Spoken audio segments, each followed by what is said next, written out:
but does it make sense in the real world, in a business, for your bar, right?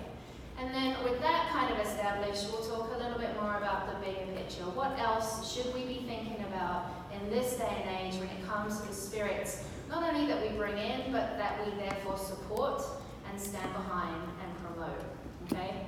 So a little bit about the landscape before we dive into that conversation.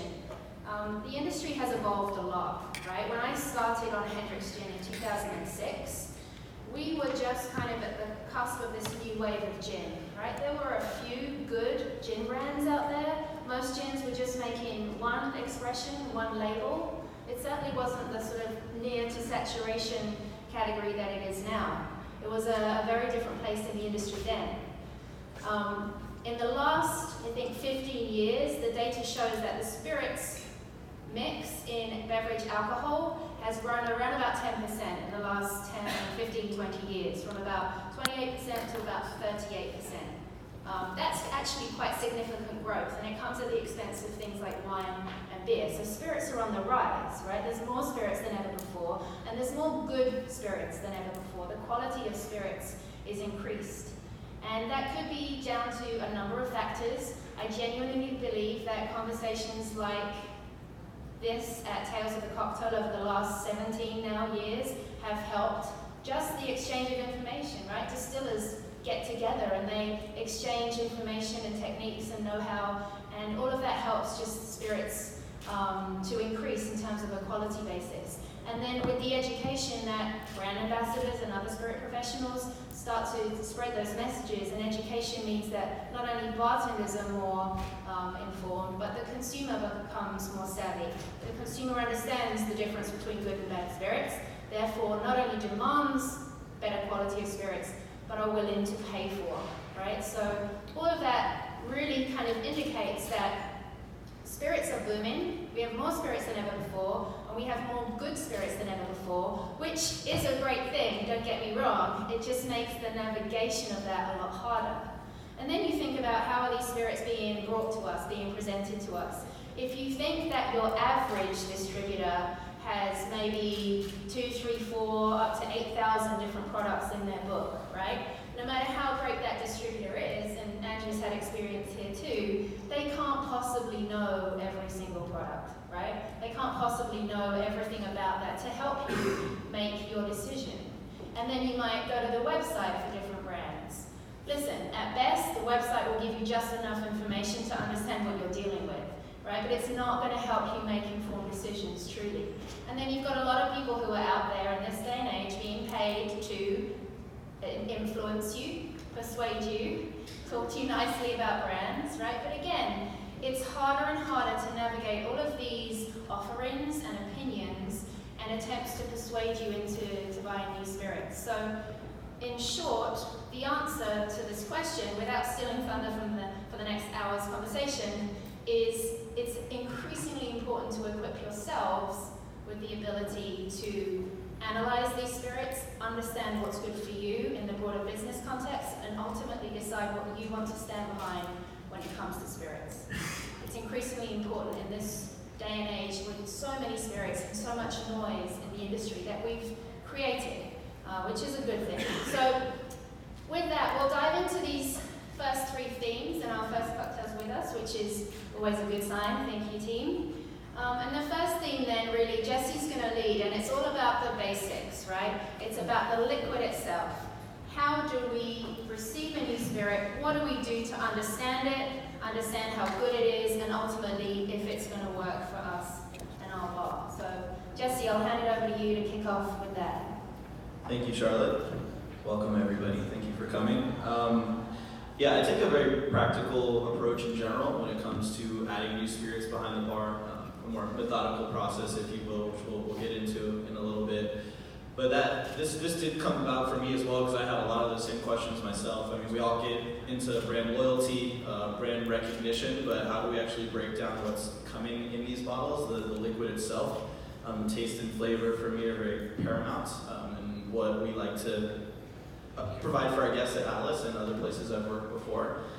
So I guess this is how we came to that spirits performance.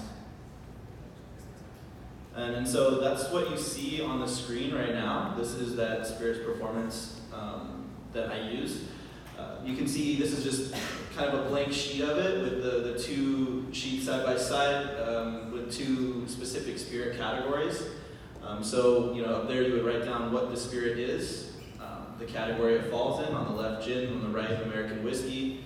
Then just like a simple, straightforward tasting,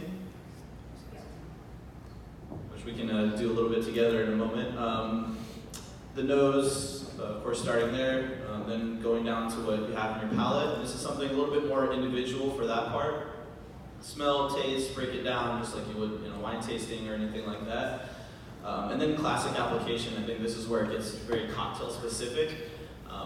Does this spirit actually perform in a cocktail that it hypothetically should perform well in? If you're going to have a gin on your back bar, how are you going to sell that to guests? If, let's say it's not in a cocktail on your menu, that would either be in a gin and tonic, that would be in a martini, that would be in a gimlet or a Negroni generally, right? So that is how I broke it down for gin. And then you can just see, just to give an example of another spirit with American whiskey, basically doing the same thing and applying it to three very classic styles of cocktail with American whiskey, Manhattan, a whiskey sour, and an old fashioned. If your spirit does not perform well in these three categories, you probably don't need it at your bar, because how are you going to sell it? How are you going to give it to someone in a way that's enjoyable, right? And I think we need to ask that question. That's the number one question you should ask before you add something to your program or your back bar. Yeah, and presumably you can use the test for other spirit categories, and also these are great classic cocktails for each category. It could alter depending on where your bar is and what are the go-to cocktails for that category. You could mix it up a little bit, I assume. Yeah, certainly. Yeah, okay, so I'll put this up now and you can maybe perhaps talk through Orbium and we can do it together. Yeah, sounds good. So you should all have some of the Orbium in this cup here. When I got back from the trip, as Charlotte had mentioned, I went ahead and threw the test because Orbium is very unique. When we tasted it, I was like, this tastes very different from anything I've had before. This is definitely not a very traditional, London dry style. Not that Hendrick's has ever been that, but this one's even more of an intense flavor profile, certainly than the classic Hendrick's to me. So we can kind of start with the nose, and these are my notes. We all smell different things, we all taste different things. So some of this might not be bang on for you, but this is how it is for me. Okay, grab a cup. For me, I get a lot of that kind of like white, like jasmine, flower, floral going on in the nose. Definitely some citrus, obviously. I mean, botanical is kind of an obvious blanket word for gin, but you kind of have to use it because it explains so much of that flavor profile. And then tasting on the palate. I'm sure this is bringing back everyone's last night or early morning. It's bringing back Vida for me. Yeah, I'll start early. Yes, gin meat, that's a good hair to talk right there. See, on the palate for me, gentian, or I guess blue lotus is what I'm getting that flavor profile from, but this is more of a blind tasting, I'd say, so it has a lot of that kind of rooty bitterness to me. That floral that's coming through on the nose is also coming through on the palate, bitter citrus, and a little bit of vanilla. So classic application, and this is fun, and this is where I get my team more involved. So when I get to this point, kind of similar to if I'm working on cocktails, it's always good to get a couple other palates to taste things. And I had ran this with my colleagues at Blacktail when I was running that bar on multiple different occasions when we would get some fun new products being dropped off to be tasted by distributors. So for the Hendrick's, we shook it in a gimlet, and that was the winner for myself and for us. And since this spirit, as you just taste it, has so much complexity, it has a lot of bitterness, it has a lot of different things going on, putting it in a fairly simple flavor profile of citrus, sugar, and spirit, it was how it shined the most to me personally. So you can see I gave it a 9 out of 10 there. Martini, still solid, yeah. Martini still solid. Obviously it's not going to be for your super classic martini drinkers, but maybe someone who wants to try something a little different, a little bit more fun. And again, the whole point of this is this conversation I'm having with all of you. I've had this conversation with a guest. I can really talk it up. I can really sell it, and that's twofold for us as bartenders, because it's really exciting to share new fun products with guests. But again, you have to do it in a way that is going to let the spirit shine. It's going to let it be enjoyable for them. You're not just throwing something in front of them without that background of thought.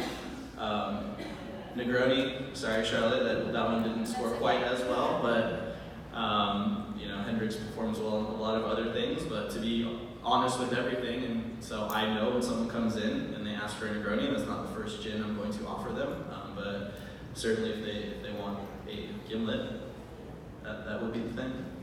Yeah, and just to add on this, I mean, this is quite a simple thing to do, right? No offense, Jesse.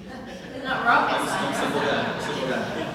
But I think just the discipline of doing this every time you taste a new spirit, whether you're going to bring it in or not, like what a fantastic library to have. And to Jesse's point, ultimately we're here to make the best drinks we can for people. And if they love Negronis and come in and they're like, I love Negronis and I've seen Orbium and I haven't tried it yet, let's do an Orbium Negroni, it might not be their best cocktail. So just understanding how to use these spirits in the best way that they shine is ultimately good for everyone. And as a brand person, trust me, I want Jesse to serve the cocktail that makes Orbium shine and taste the best too. So again, really simple, but if you have the discipline to do something like this, and you're filing these away, imagine the library, like every bottle on your bar has this backup, and it's something you share with your bartenders. So, I'm going to call it simple genius. Is that okay? Yeah, it's a little better than just simple. Yeah, a little upgrade. All right. Let's change the subject and talk about your gimlet. Awesome. So this is the drink you have in front of you. As I mentioned with the gimlet, this is our Atlas gimlet. It's kind of just my slight riff on a very classic cocktail. This is often my approach to cocktails. I like kind of simple, clean flavors, things that work together. There's a lot of amazing bars doing amazing things with rotovapes and more modern. That culinary, taking that technical culinary aspect is obviously something that's very trendy and growing in our business, but I'm pretty classic with my drinks. So what we have here is a gimlet, just added a little bit of salt, because salt makes everything better. Lime juice, the triple citrus cordial is basically it's a syrup that we do in oleo saccharum. If you're not familiar, just muddling the peels into the sugar, letting that rest, and then cooking that down. Basically, we were just wasting a bunch of citrus peels when we were manicuring our garnishes at Atlas. And so it was like, all right, let's just make a syrup with that. So we used the leftover scraps from the lemon peels, the orange peels, a little bit of our lime juice before we toss it out if it's past 2 days. Cook that down with an oleo saccharum. Fino sherry obviously is going to help pop with the salt and give it a dryness, and then just that Hendrix Orbium. And I think that is the main flavor profile of the drink. And it's delicious.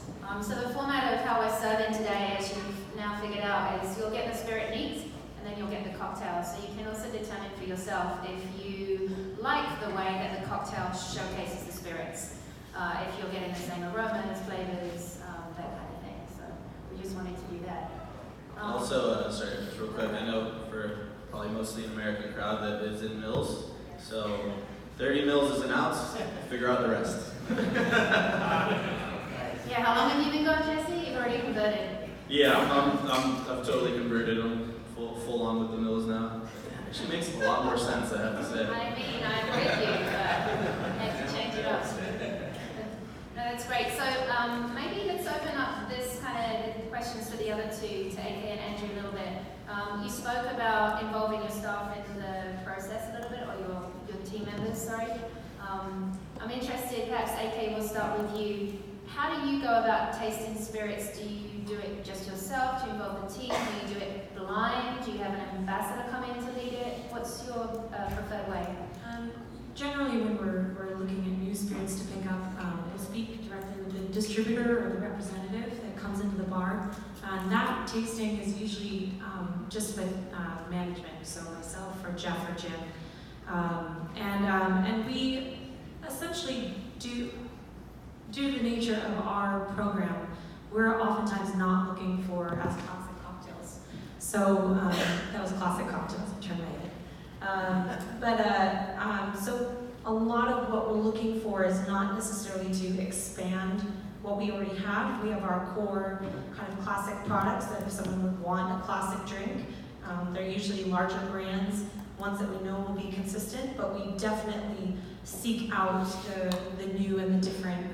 Orbium was a wonderful product to come out that we really wanted to utilize. That's like right up our alley.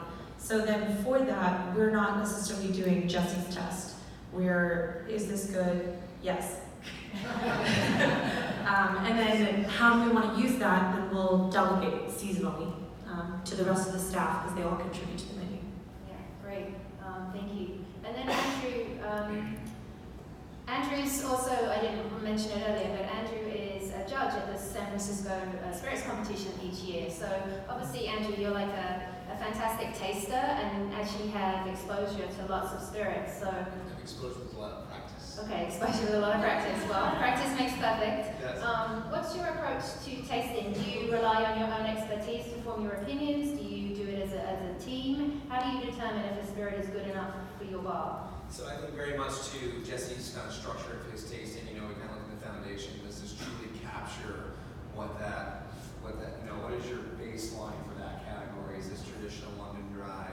Is this best representation of spirit by designation, flavor, profile? Is it really true to what it should be? And then looking at the process. So typically if I'm looking at a new product, I'll do my homework prior to seeing it from a distributor. I want to learn a little bit more about the brand, some history, so that I almost have a game plan as perhaps a brand ambassador or a distributor or a supplier might be coming in to bring their product.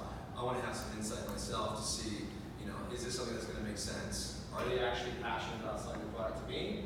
Are they passionate about that reciprocation of the product as well? But I think just best in class as having true representation of style, region, demographic, whatever that may be, is really the spine.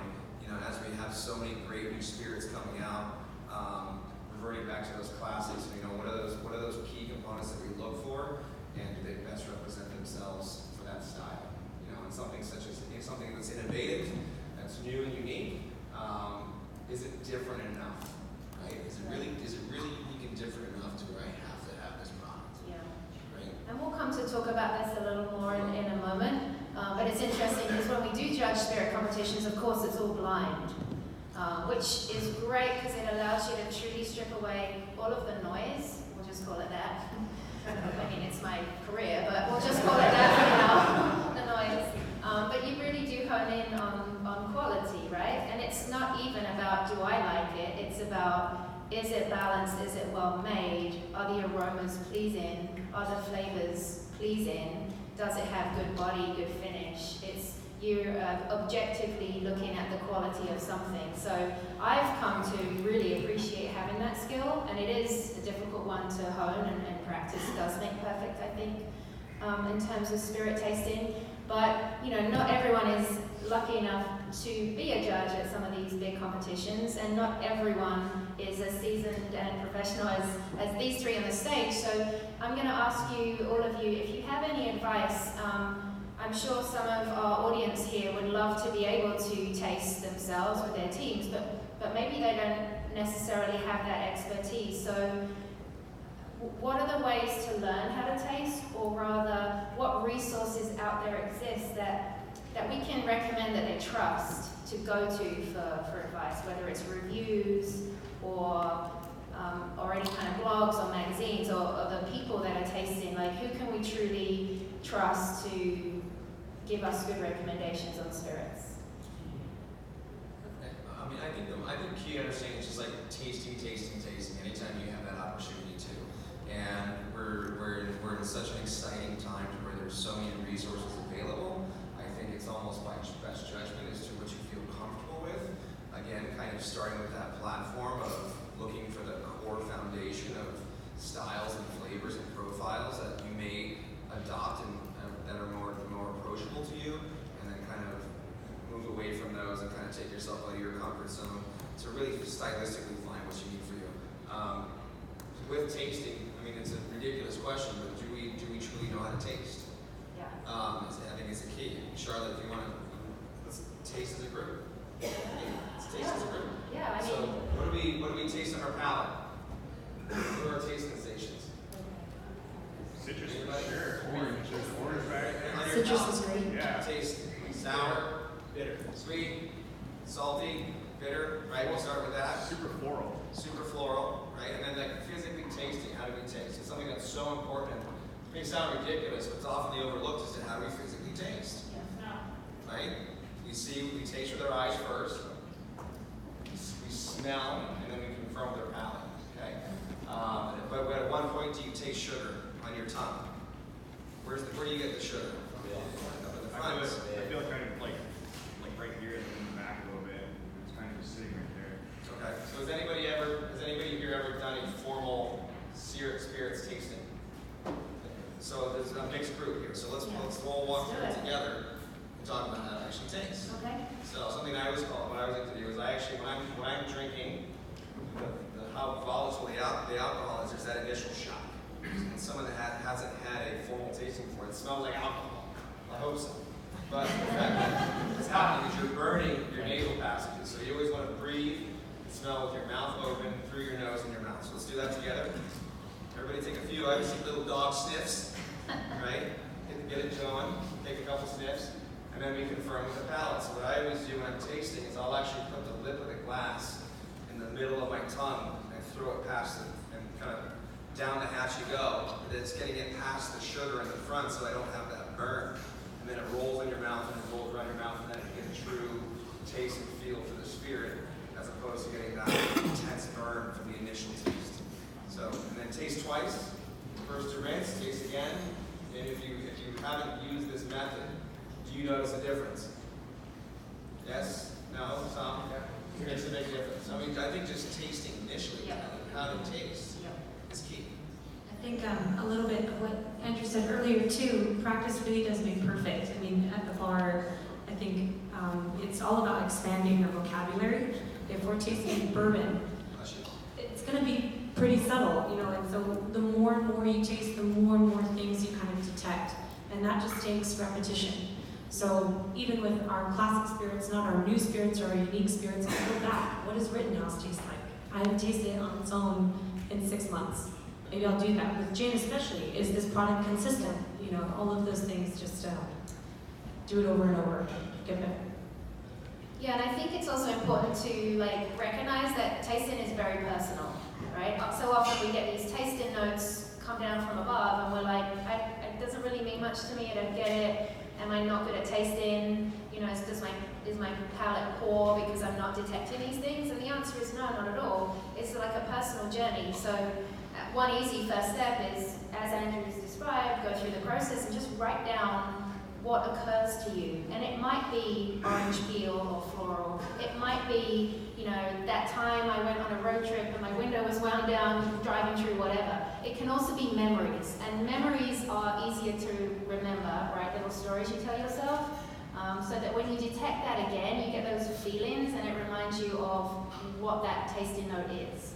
And that could be, it's a slightly more kind of fluffy, esoteric way to taste, but it could work for you if that's more your style. But definitely take notes when you taste, so you start to build up a reference. And don't worry if it doesn't really translate to other people.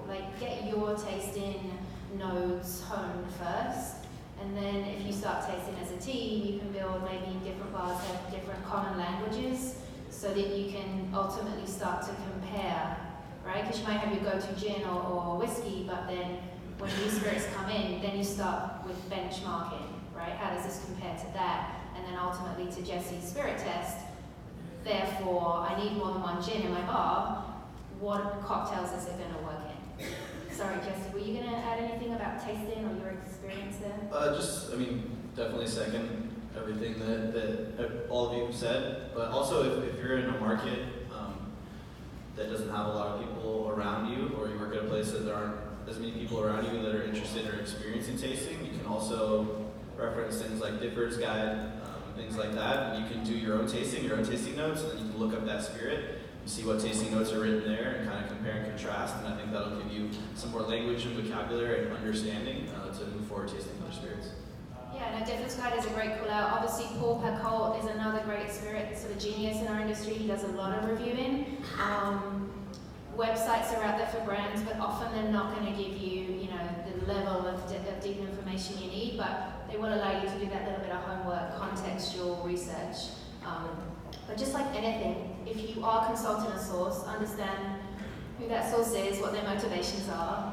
But the more you can move towards an independent, objective process, I truly believe that's the best way to navigate the quality of the liquid when it comes to this part, right?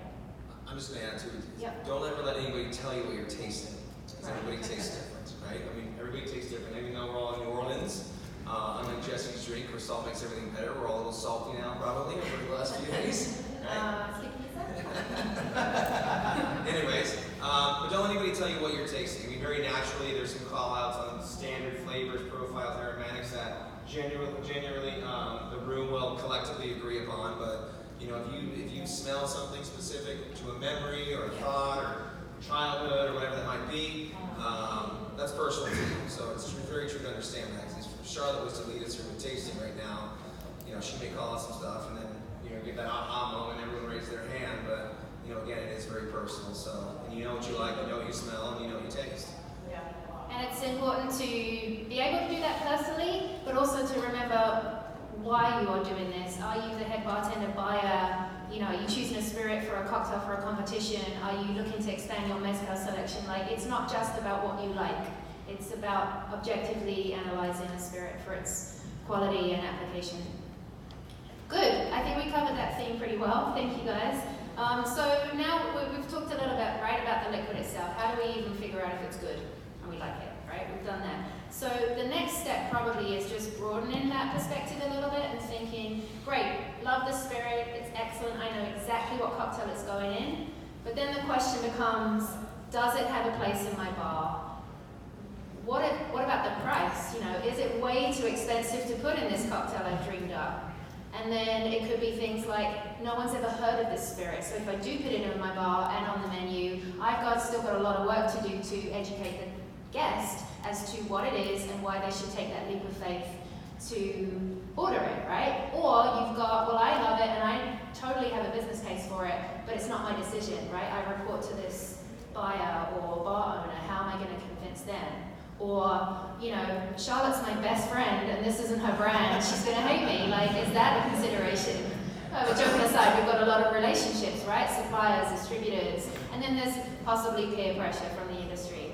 So to help us navigate this conversation, we're going to pass over to Andrew to talk a little bit more about the business context of new spirits. Let's do it. Yeah. Good afternoon. Let's do it. Business is not personal, it's only business, right? Godfather fans in the house, please. The amount of times I've heard that from you, Andrew. We gotta do it. So, right. So actually, my background, 6 years is what we refer to as the dark side. For those fellow distributors in the house, where's the planet? Distributors, suppliers, buyers, with everybody. Okay. So we're touching everybody. So it's really unique to look at the scope of where we are. There are so many new brands.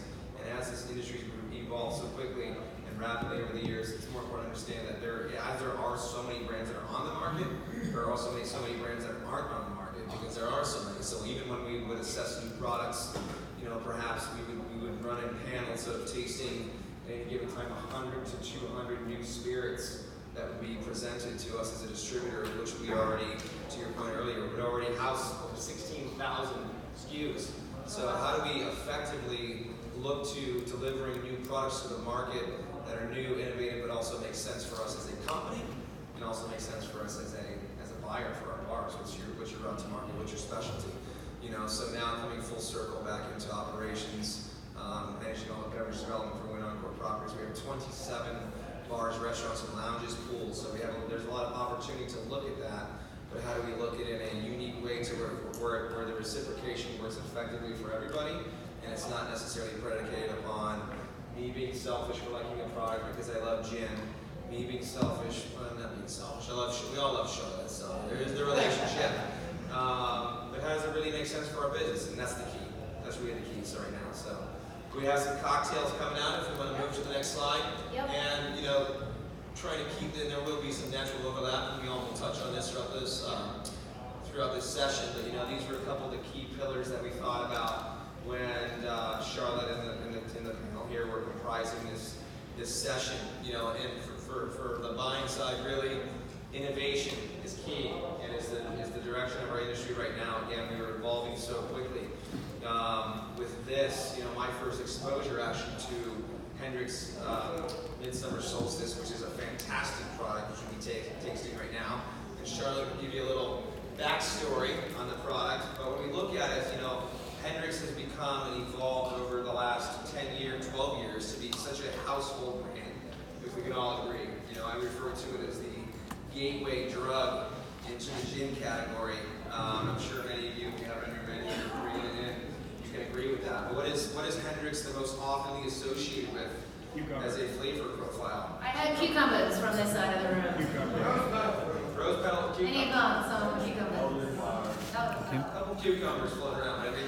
But the capture there for so many years is that Hendrick's is often associated with cucumber. They were brilliant in their delivery and that messaging as to what that brand had become and how it distinguished itself amongst what was happening in the gin world then and now. So fast forward to where we are now, Orbium, which is a beautiful product, and then also now Midsummer Solstice. Look at that scale. How do we effectively look at these beautiful new products, of which we're all very passionate about, and how does it really make sense for our business? Where again, Hendrick's has captured that cucumber cocktail, which is obviously works so well. Looking at something like Midsummer Solstice, what is that next go-to, and how do we build identity for an innovation on gin? As a category, we know it's not in that competitive set that we would see with vodka. If you're in your bar, you know what's coming out. If a new vodka flavor's coming out, it's summer watermelon. What's it going to taste like? What's the expectation? It's going to taste like watermelon. If I'm being brought Hendrick's Midsummer Solstice as a buyer that perhaps doesn't know a lot about gin, doesn't perhaps understand what that looks like, understand the mechanics of building a cocktail from those flavor botanicals, you're speaking a completely different language to me. So if it doesn't translate to me, how's it going to translate to the bar staff, servers? Are they going to get behind it? So really key looking at that, as we're also passionate about these products, how do we do it effectively to it works together? So I think the key is where it starts is, do we genuinely like the product? Genuinely like the product, I think is the key point, right? Very important to understand is, do you like this product and knowing what it tastes like? And again, how does it different from anything else perhaps that you're already carrying in your bars? Bars are not getting any bigger, so that real estate is prime. So when we look at a product, we might look at it for today, 6 months from now. Maybe we have a new concept opening in a year. Maybe we just open a new resort in Boston Harbor where it might make more sense. So things to always consider: is it today? Is it tomorrow? Is it maybe later? So do we genuinely like the product? And time and place is always key. Time and place is always key. But something else that comes with that, looking at that product, knowing that Hendrick's sells itself so well as a household brand, there's a comfort to that. Is this a product now that I have to look to incubate? So that's something we're always looking at. Is this product going to sell itself? Or do we have to put together a strategic plan to really incubate these products? Again, there's the brand and the naming of Hendrick's is so strong, but how do you really approach these new, esoteric, boutique, unique, niche items that doesn't paint a picture for what this is? So Midsummer Solstice, I look at that and say, how do we effectively continue to grow the momentum of what we've established with Hendrick's and continue with that with their new innovation products, which I'm sure you consider as well. How do you not cannibalize what you've created with Hendrick's? Are they going to order one or the other, or will they order both? Right? Yeah, and just speaking as a supplier, you're right, it's a very different ask, right? At this point in the example we're using, in the life cycle of Hendrick's gin, people know what that is now. So asking or proposing that a bar would stock that, you're probably thinking, well, yeah, people know it, they'll call for it, that's easy. But when you come with something like Hendrick's Midsummer Solstice, to Andrew's point, like that's a bigger ask, because you're going to have to do a lot of work as the bartender or the bar team to explain what it is, right? If you want to move that. And then you need to have a motivation of why do you want to move that. And that can come in many different forms, obviously. Do you want to speak to the cocktail? Let's let's have another drink, shall we? Okay. Let's brought you flowers.